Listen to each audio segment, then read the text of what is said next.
আজকে তোমাদেরকে দেখাবো আমাদের কী গাছে ফুল এবং ফল ধরছে। এখানে হচ্ছে জাম্বুরা, মাশাআল্লাহ অনেক পরিমাণ ফুল এসছে। দেখো দেখো কত সুন্দর। আর এখানে একটা হলো মালটা, এই মালটার মধ্যে অনেক ধরছে, অনেক ফুল এসেছে। দেখো তোমরা ভালো করে দেখো।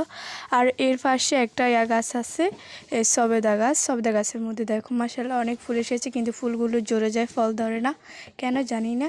আর উপরটা হলো আমড়া গাছ, পাতা নাই, ফুল এসেছে মাশাআল্লাহ অনেকগুলো, কিন্তু পাতা ঝরে গেছে। আর এখানে পেঁপে গাছ দেখো, দুইটা পেঁপে ধরছে। আমাদের কাছে অনেক পেঁপে আছে, মানে সবগুলো এখন নষ্ট হয়ে গেছে আর খাওয়া হয়ে গেছে। আর এখানে কুল গাছ দেখো, মানে বড় গাছ, অনেক বড় ধরছে কিন্তু দেখা যাচ্ছে না।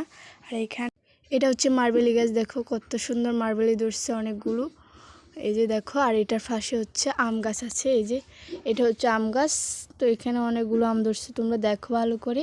আর একটা তোমাদেরকে আমি বড় আম দেখাবো, এটার মধ্যে আম ধরে আছে, এই বড় একটা দেখো কত সুন্দর। এটা পরে আমরা ইফতারের সময় খেয়ে ফেলবো, এখন পারবো না কারণ এখন নষ্ট হয়ে যাবে। তো তোমাদেরকে আমি একটা পেয়ারা গাছ দেখাবো, এটার মধ্যে এত বড় পেয়ারা গাছে যদি একটা ফুল আসে তো কেমন লাগে। এই যে দেখো, এটা আমি লাগাইছি। আজকের জন্য বাই, সবাই ভালো থাকবেন বন্ধুরা।